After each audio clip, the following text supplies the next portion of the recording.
నమస్కారం, వార్తలకు స్వాగతం. ముందుగా ముఖ్యాంశాలు. ఐఏఎస్ ఐపీఎస్ భూములంతా పదిలంగా పేదల పట్టాలు, రిజిస్ట్రేషన్, కన్వేయన్స్ ఛార్జ్ వంటి విధానాల్లో పెద్దలకు ఎలాంటి పంపిణీ జరుగుతుందో అలాగే జరిగేలా చర్యలు. ఒంగోలు సభలో సీఎం జగన్ వెల్లడి. బీజేపీ విజయ సంకల్ప యాత్రపై కీలక ప్రెస్ మీట్ నిర్వహించిన కిషన్ రెడ్డి.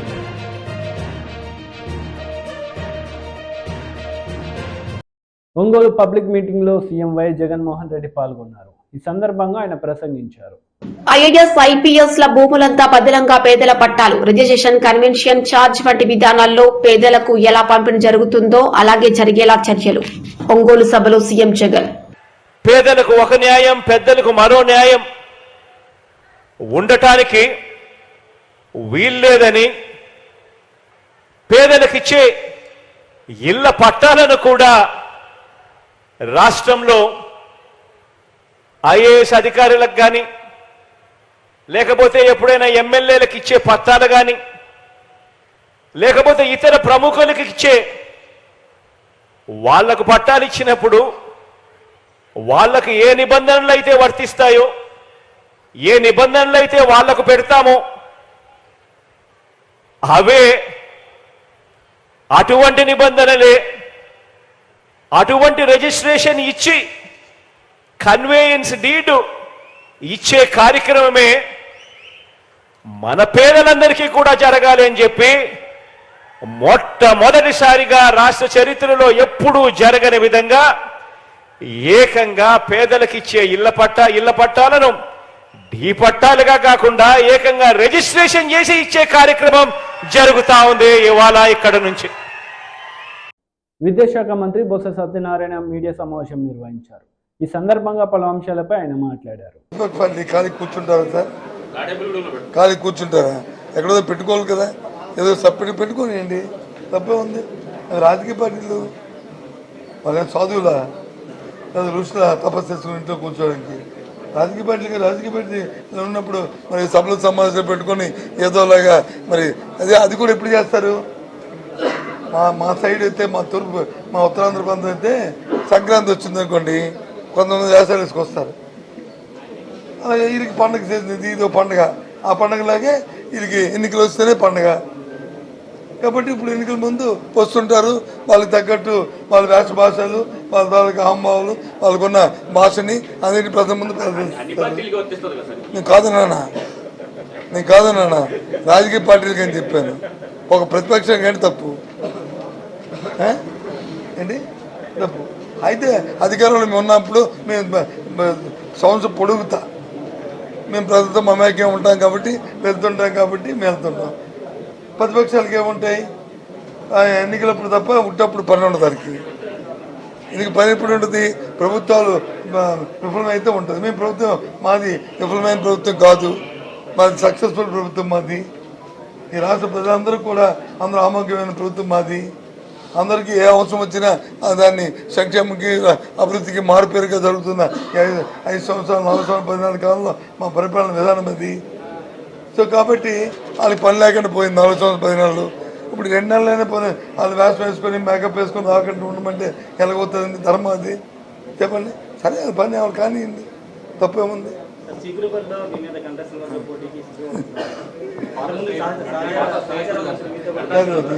ఒక విషయం చెప్పింది ఇంటరా, ఎన్నికలు వచ్చినప్పుడు ఇద్దరు పోటీ చేయాలా? 30 మంది చేస్తారా? 30 మంది ఒకరు కొని ఇద్దరుదే ఒకరు, తప్పే ఉంది? అవన్నీ అవి వాళ్ళు ఎందుకు కానీ నా మీద ఎవరు పోటీ చేయాలి కదా. నేను వైఎస్ఆర్సీ పార్టీ తరఫున పోటీ చేస్తాను. నా మీద ప్రతిపక్షంలో ఏ పార్టీలు ఉంటే ఆ పార్టీలో పోటీ చేయాలి. అది XYZ. సరే అది ప్రతిసారి అయింది, ఈసారి తప్పుతుంది ఎట్లది? నేను బ్రేక్ చేయాలి, ఆయనకి ఆయనే బ్రేక్ చేసుకుంటాడు. ఓకేనా? అదేదో ఆయన అడగండి. ఓకే, ఉంటాను. Bye, see you. కూడా జరిగింది. వాళ్ళ అంశాలు వచ్చి 4-5 అంశాలు ఇచ్చారు. అవన్నిటిని కూడా రేపు దానికో జీవీఎం ఉంది, ఆ జీఎంలో అది గ్రూప్ ఆఫ్ మినిస్టర్స్ దాంట్లో పెట్టి దాని మీద నిర్ణయాలు తీసుకుంటున్న విషయాన్ని వాళ్ళకు కూడా చెప్పడం జరిగింది. 20 తారీఖు విజయవాడ వాళ్ళు నిర్మించుకుంటామని నాకైతే వాళ్ళు నిర్మించుకుంటామని అక్కడ చెప్పారు. మాకు తెలిసి వాళ్ళు రిక్వెస్ట్ చేశాము, మరి నిర్ణయం మారుద్ది. మేమైతే రిక్వెస్ట్ చేశాము నిర్మించుకోమని, ఎందుకంటే ఇది సమయం కాదు కాబట్టి అన్నాము. దాన్ని పాజిటివ్గా కన్సిడర్ చేస్తారని నేనైతే ఊహిస్తున్నాను.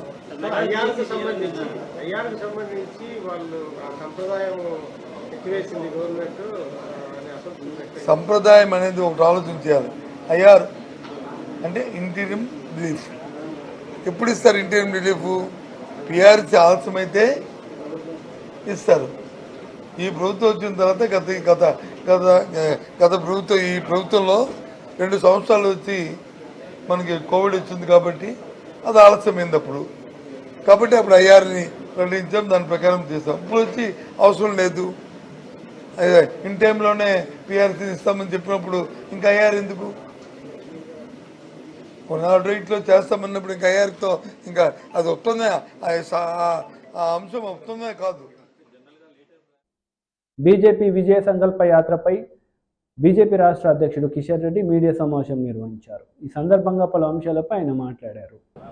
గెలుస్తాము, ఇంక్లూడింగ్ హైదరాబాద్కు ప్రాతినిధ్యం వహిస్తున్నటువంటి ఎంఐఎం అసదుద్దీన్ ఓవైసీని కూడా ఈసారి ఓడించి ముందుకెళ్లేటువంటి ప్రయత్నం చేస్తాము. ఆ రకంగా ఈరోజు ఈ రాష్ట్రంలో తెలంగాణ ప్రజలు కూడా నరేంద్ర మోడీ గారి నాయకత్వాన్ని కోరుకుంటున్నారు. ఈరోజు టీఆర్ఎస్ పార్టీ తెలంగాణలో అవసరం లేదు, టీఆర్ఎస్ పార్టీ ఆవశ్యకత లేదు. తెలంగాణలో టీఆర్ఎస్ లేక బీఆర్ఎస్ కేసీఆర్ కుటుంబం కథ ఒడిచింది, కథ అయిపోయింది. వాళ్ళ యొక్క స్టోరీ అయిపోయింది. వాళ్ళ అవినీతి కథ, వాళ్ళ కుటుంబం కథ ఈరోజు తెరమరుగవుతుంది, కనుమరుగవుతుంది. అవసరం లేదు. వాళ్ళు దోచుకున్నది చాలు, చేసిన పాలన చాలు, చేసిన అహంకారపూరితమైనటువంటి నియంత్రితమైనటువంటి అవినీతి పాలన చాలు. కాబట్టి కేసీఆర్ కుటుంబమే అవసరము ఈరోజు తెలంగాణలో లేదు. వచ్చే పార్లమెంట్ ఎన్నికల్లో అసలే ఉండదు. ఏమని అడుగుతారు వాళ్ళు? ఓటు ఎవరికి ఓటు అడుగుతారు? వాళ్ళు ఓటేస్తే దేశాన్ని కానీ తెలంగాణ ప్రజలకు వచ్చే లాభం ఏంటి? పార్లమెంట్ ఎన్నికల్లో ఏ ముఖం పెట్టని అడుగుతారు. కాబట్టి టీఆర్ఎస్కి అవసరము ఈరోజు తెలంగాణలో లేదనే విషయాన్ని తెలంగాణ సమాజం ఇప్పటికే గుర్తించింది. అదేవిధంగా ఈరోజు కాంగ్రెస్ పార్టీని కూడా అడుగుతా ఉన్నాను, మీకు ఎందుకు ఓటేయాలని అడుగుతా ఉన్నాను. మీకు ఓటేసాం కదా శాసనసభ ఎన్నికల్లో తెలంగాణ ప్రజలు. మీరు ఏదైతే 6 గ్యారంటీల పేరుతో గారడీ చేశారు కదా, 6 గ్యారంటీలతో గారడీ చేసి అధికారంలోకి వచ్చారు. మరి మీ గ్యారంటీలు ఏ రకంగా అమలు చేస్తారో చెప్తారా? కనీసం మీకు అవగాహన ఉందా? క్లారిటీ ఉందా? చెప్పాల్సిన అవసరం ఉంది. ఈరోజు ఆర్థిక వనరులు ఏ రకంగా సమకూర్చుకుంటారో చెప్తారా? ఈరోజు ఏ రకంగా రైతుల రుణమాఫీ ఎప్పుడు చేయబోతున్నారు? రైతు బంధు ఎప్పుడు ఇవ్వబోతా ఉన్నారు? ఎన్ని రోజులు ఇస్తారు? మీరు శాశ్వతంగా మీరు కనీసం మీరు అధికారంలో ఉన్నన్ని రోజులైనా ఏ రకంగా ఇస్తారో మీ దగ్గర ఒక కార్యాచరణ ప్రణాళిక నేను ఉందా?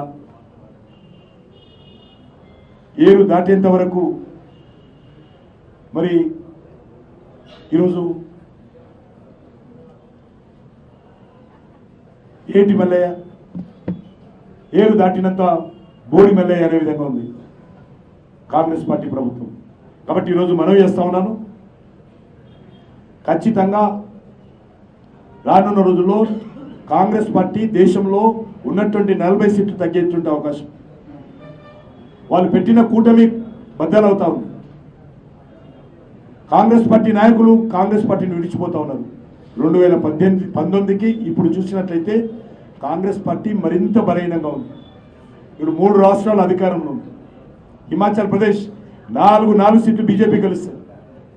వాళ్ళు అధికారంలో ఉన్నారు, ఒక్క సీటు కూడా కాంగ్రెస్ పార్టీ గెలవదు.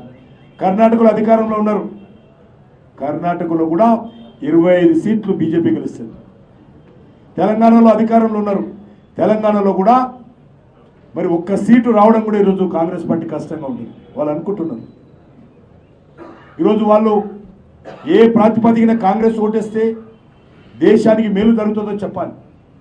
ఈరోజు ముఖ్యమంత్రి గారు అంటున్నారు, మీరు 17కు 17 సీట్లు గెలిపిస్తే కాంగ్రెస్ పార్టీ దేశంలో అధికారంలోకి అయితే వస్తే, మూడోది రాహుల్ గాంధీ ప్రధానమంత్రి అయితే, ఆ ప్రభుత్వం పైసలు ఇస్తే ఇక్కడ 6 గ్యారెంటీలు అమలు చేస్తారని. అంటే అసెంబ్లీ ఎలక్షన్స్లో ఇచ్చిన హామీ పోయిందనమాట. అసెంబ్లీ ఎలక్షన్స్లో కాంగ్రెస్ పార్టీకి ఓటేస్తే అది ఒడిచిపోయింది. ఈరోజు చెప్తా ఉన్నారు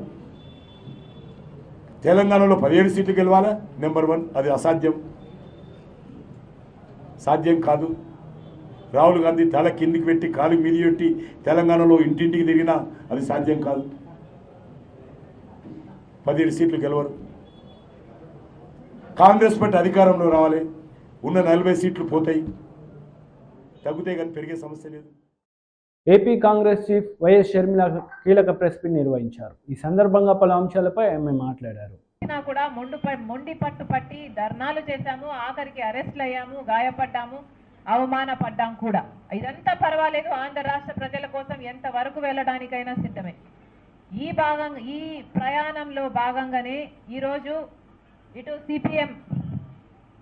సిపిఎం పార్టీ అయితేనేమి, సిపిఐ పార్టీ అయితేనేమి నిన్న కూడా వచ్చి మాకు సంఘీభావం తెలిపారు. నిన్న కూడా వచ్చి మేము కూడా యువత కోసం పోరాటం చేస్తున్నాము, మీకు సంఘీభావం తెలుపుతున్నాము అని వాళ్ళు పెద్ద మనసు చేసుకొని రావడం జరిగింది. వాళ్ళకు కృతజ్ఞతలు. ఈరోజు సిపిఎం పార్టీ కూడా ముందుకొచ్చింది. ఈరోజు సిపిఎం పార్టీ మేము ఢిల్లీలోనే సీతారాం యేచూరి గారిని కలవడం జరిగింది. కలిసి పోరాటం చేద్దాము అన్న దాని మీద డిస్కషన్ జరిగింది.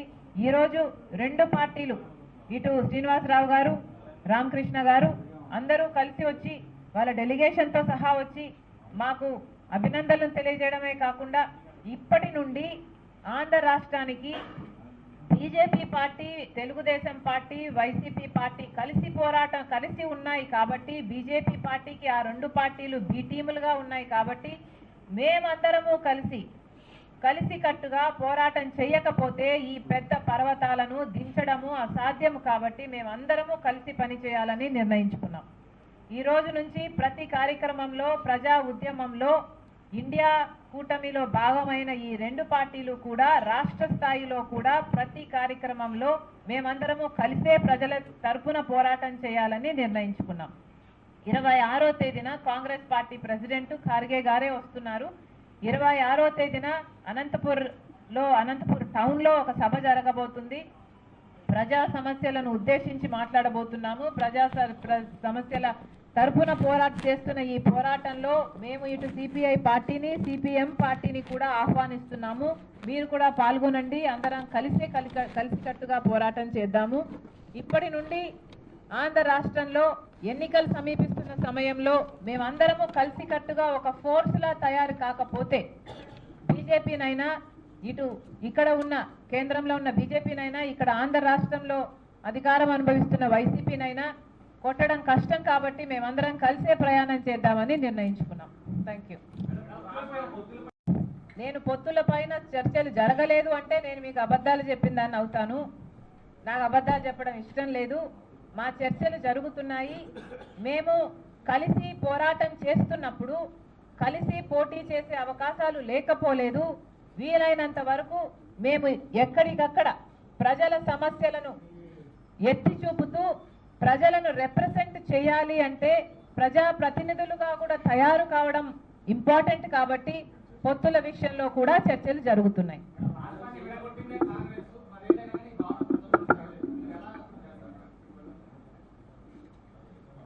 కాంగ్రెస్ పార్టీ అధికారంలో వచ్చునుంటే 2014లో మనకు స్పెషల్ స్టేటస్ వచ్చుండేది. కాంగ్రెస్ పార్టీ విభజన హామీలు ఏవైతే ఇచ్చిందో మళ్ళీ కాంగ్రెస్ పార్టీ అధికారంలోకి వస్తుంది అన్న నమ్మకంతో ఇచ్చిన హామీలవి. కాంగ్రెస్ పార్టీ అధికారంలోకి వచ్చుంటే ఆ రోజున 5 ఏళ్ళు కాదు 10 ఏళ్ళైనా మనం ఇంకా ఎక్స్టెండ్ చేయండి స్పెషల్ స్టేటస్ అని అన్నున్నా కూడా కాంగ్రెస్ పార్టీ 10 సంవత్సరాలు ఆంధ్ర రాష్ట్రానికి ఈ 10 సంవత్సరాలు ఏ 10 సంవత్సరాలు అయితే బీజేపీ ఇవ్వలేదో స్పెషల్ స్టేటస్, ఏ 10 సంవత్సరాలు అయితే చంద్రబాబు గారు ఫెయిల్ అయ్యారో స్పెషల్ స్టేటస్ తేవడంలో, ఏ 10 సంవత్సరాలైతే జగన్మోహన్ రెడ్డి గారు ఫెయిల్ అయ్యారో స్పెషల్ స్టేటస్ తేవడంలో, ఈ 10 సంవత్సరాలు కాంగ్రెస్ పార్టీ అధికారంలో ఉంటే ఆంధ్ర రాష్ట్రంలో స్పెషల్ స్టేటస్ వచ్చుండేది, వేల కొద్ది పరిశ్రమలు వచ్చుండేవి, వేల కొద్ది లక్షల కొద్ది ఉద్యోగాలు వచ్చుండేవి. ఆ రోజున గనక కాంగ్రెస్ పార్టీ అధికారంలోకి మళ్ళీ వచ్చునుంటే ఈ పార్టీకి పోలవరం ప్రాజెక్టు పూర్తి కూడా అయిపోయేది, మనకు ఒక రాజధాని కూడా వచ్చుండేది. కాంగ్రెస్ పార్టీ అధికారంలోకి వచ్చుంటే ప్రతి విభజన హామీ ఈ రోజుటి వరకు నెరవేరిపోయి ఉండేది కూడా. ఈ రోజు మనకు తెలంగాణ రాష్ట్రంలో ఆన్ పారుగా ఉండేది ఆంధ్ర రాష్ట్రం. ఈ రోజు లేదు ఆంధ్ర రాష్ట్రం అంటే ఈ పాపం ఎవరిదో ఆలోచించండి. బీజేపీ పార్టీ మాటిచ్చింది తిరుపతిలో, మోడీ గారు స్వయంగా మాటిచ్చారు తిరుపతిలో స్పెషల్ స్టేటస్ గురించి. మరి ఎందుకు మీరు అంత మా భక్తుంది అంటారు కదా, రామ భక్తులం ఇంకో భక్తులం అంటారు కదా, మరి మీరు పుణ్యక్షేత్రంలో మీరు మాట ఇచ్చి మీరే మాట నిలబెట్టుకోకపోతే మీరు ఎలాంటి మనుషులు? మీరు మోసం చేసిన వాళ్ళు కాదా అని అడుగుతున్నాం. అధికారం లేకొచ్చింది చంద్రబాబు గారు, స్పెషల్ స్టేటస్ కోసం పొత్తు పెట్టుకుంటున్నామన్నారు, కానీ ఆయన ఆ మాటను విమర్శించారు. జగన్మోహన్ రెడ్డి గారు స్పెషల్ స్టేటస్ కోసమే అన్నారు, మూకుమ్మడి రాజీనామాలు చేస్తామన్నారు, కానీ అధికారం వచ్చినాక అధికారం అనుభవిస్తూ ఒక్క రాజీనామాలు కూడా ఎందుకు చేయలేదని అడుగుతున్నాం. వీళ్ళు కాదా బీజేపీకి మన స్పెషల్ స్టేటస్, మన పోలవరం, మన రాజధానిని తాకట్టు పెట్టింది ఎవరో ఆలోచన చేయాలి ప్రజలంతా.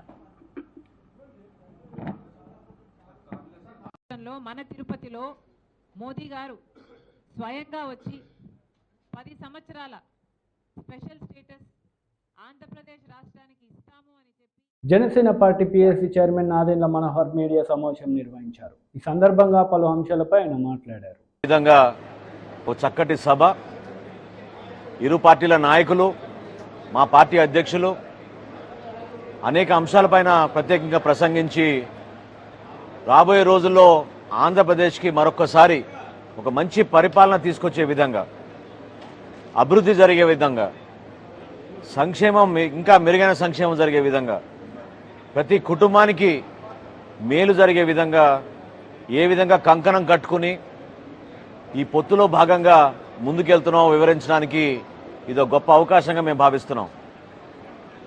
కేవలం రాజకీయ లబ్ధి కోసం కాదు,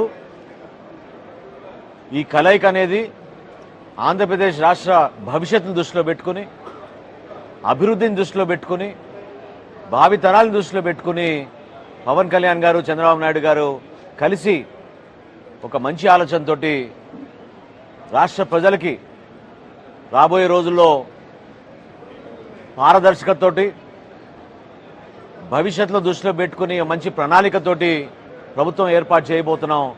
ఆ వివరాలన్నీ కూడా ఖచ్చితంగా మేము ప్రకటిస్తాం. అదేవిధంగా ఒక ఉమ్మడి ప్రణాళిక, సమిష్టిగా పనిచేసుకునే విధానం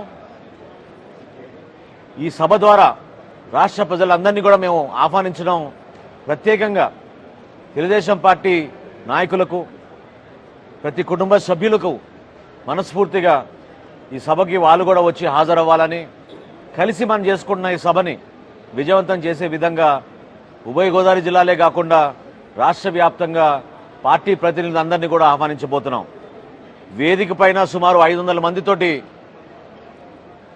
ఏర్పాటు చేసే ఈ వేదికలో 250 మంది తెలుగుదేశం పార్టీ నుంచి, 250 మంది జనసేన పార్టీ నుంచి, 175 నియోజకవర్గాల నుంచి కూడా ప్రతినిధులు ఆశీస్సులు అయ్యేటట్టు ఓ చక్కటి ఏర్పాటు మా పార్టీ శ్రేణులందరూ కూడా కష్టపడి చేయబోతున్నారు.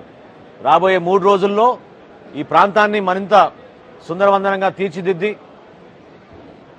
రాజకీయ ప్రస్థానంలో ఒక అద్భుతమైన సభ నిర్వహించడానికి మా జనసేన పార్టీ నాయకులందరూ కూడా కృషి చేస్తున్నారు.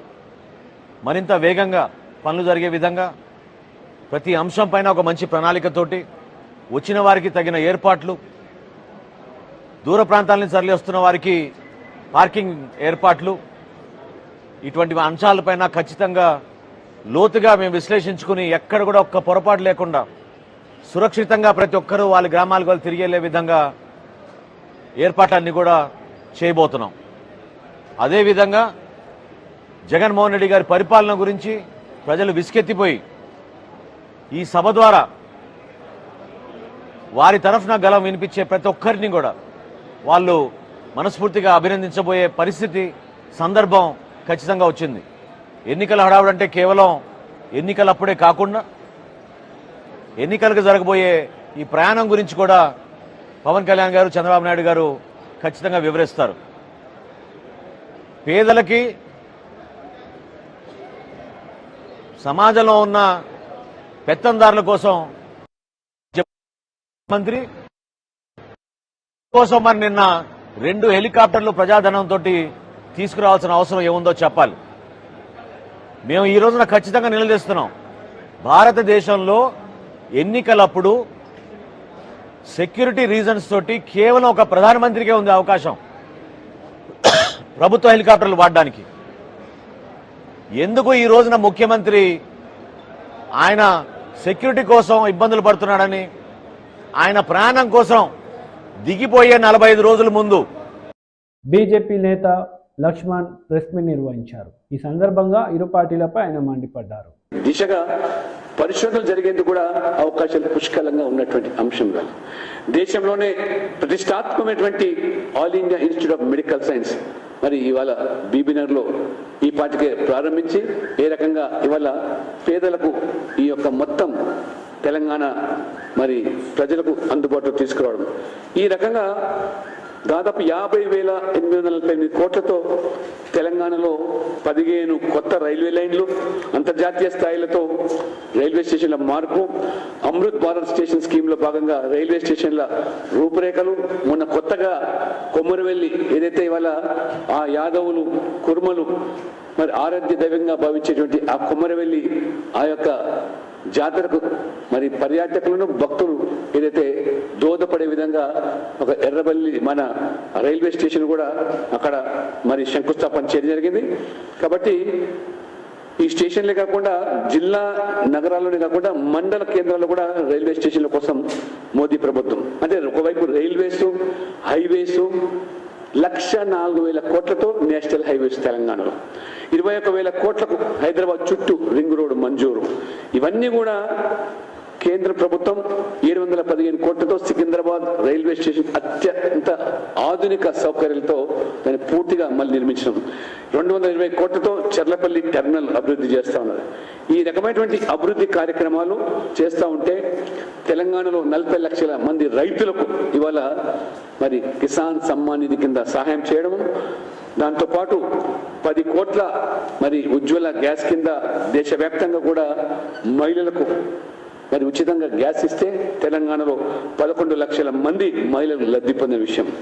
అదే రకంగా జన్ధన్ ఖాతాలో తెలంగాణలో 1 కోటి మందికి జన్ధన్ ఖాతాలు తెరిపించి నేరుగా కేంద్ర రాష్ట్ర ప్రభుత్వాల మరి ఆర్థిక సహాయాలంతా కూడా వాళ్ళ బ్యాంక్ ఖాతాలు చేర్చే విధంగా ఈ రకంగా ముద్రా యోజన కింద దాదాపు 60 లక్షల మంది లబ్ధి పొందిన అంశాన్ని ఈ రకంగా చూసుకున్నట్టయితే ప్రతి 2 రోజులకు ఒక కాలేజు, ప్రతి వారానికి ఒక యూనివర్సిటీ, ప్రతి మరి గత 10 సంవత్సరాల్లో వైద్య కళాశాలలు రెట్టింపు చేసి ఈ రకంగా ఐఐఎంలు, ఐఐటీలు, అదే రకంగా యువత కోసం ఈ స్కిల్ ట్రైనింగ్ సెంటర్స్ కూడా పెద్ద ఎత్తున ఈరోజు ప్రారంభించే విషయాన్ని ఈ అంశాలు మేము ప్రస్తావిస్తూ ఉంటే కాంగ్రెస్ బీఆర్ఎస్ ఈ మోదీ గారి అభివృద్ధి ఎజెండా మీద లేదా పేదల సంక్షేమ పథకాల మీద ప్రధానమంత్రి విశ్వకర్మ దాదాపు ఈ యొక్క తెలంగాణను కూడా మరి 1,00,000 మందికి పైగా దోహదపడ్డ పథకం వీటి గురించి ప్రస్తావించకుండా కేవలం చవకబారు రాజకీయాలు మరి వాళ్ళ స్థాయి తగ్గించుకొని హోదా తగ్గించి మంత్రులు, ముఖ్యమంత్రి వారు మాట్లాడే భాష అసహించుకుంటారు. బీజేపీ నాయకుల మీద వ్యక్తిగతమైన దూషణలు తప్పితే మోదీ ప్రభుత్వం చేసిన అభివృద్ధి గురించి, మోడీకి సరితూగే వ్యక్తి మీ పార్టీలో ఎవరు ప్రధానమంత్రి అని చెప్పితే దానికి జవాబు లేదు. రాహుల్ గాంధీయా, సోనియా గాంధీయా, ఈ ప్రియాంకనా, మల్లికార్జున ఖర్గేనా, లేకపోతే మమతా బెనర్జీయా, మీకు ఒక ఎజెండా లేదు, ఒక నాయకుడు లేదు, ఒక నిబద్ధత లేదు. కాబట్టి తెలంగాణ ప్రజలు కూడా ఇవాళ ఖచ్చితంగా రాబో రోజుల్లో మేము ఆశించినట్టుగా తప్పకుండా ప్రజలు కూడా అబ్కీ బార్ అంటే మరి 400 పార్ అంటున్నారు, ఫిరేక్ బార్ అంటే మోదీ సర్కార్ అంటున్నారు. కాబట్టి తెలంగాణలో కూడా రేపు మోదీ నేతృత్వంలో ఏర్పడే ప్రభుత్వంలో పెద్ద ఎత్తున పార్లమెంట్ సభ్యులు గెలిపించి తెలంగాణ రాష్ట్రం నుంచి కూడా మోదీ గారికి కానుక ఇస్తామని చెప్పి ఈ విజయ సంకల్ప యాత్ర ఒక అద్భుతమైనటువంటి ఒక సందేశాన్ని 10 సంవత్సరాల పాలన ప్రజల్లోకి తీసుకెళ్ళడానికి ఇది దోహదపడతా ఉన్నది.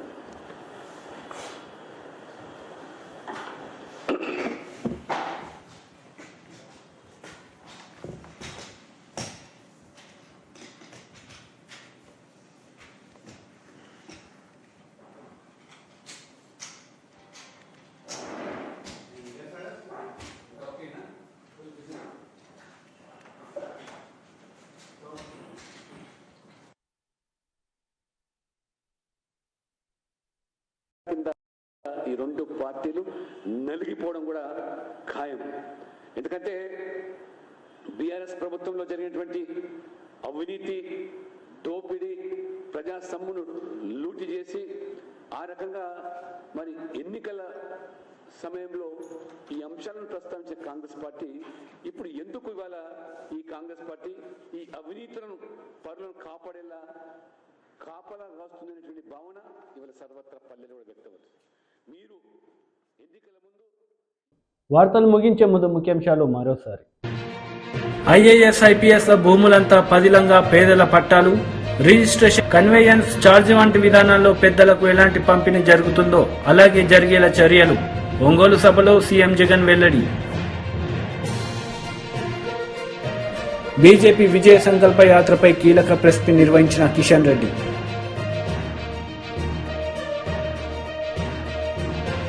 ఈ వార్తలు ఇంతటితో సమాప్తం. తిరిగి ప్రసారమయ్యే వార్తలు మళ్ళీ కలుద్దాం. అంతవరకు సెలవు. నమస్తే.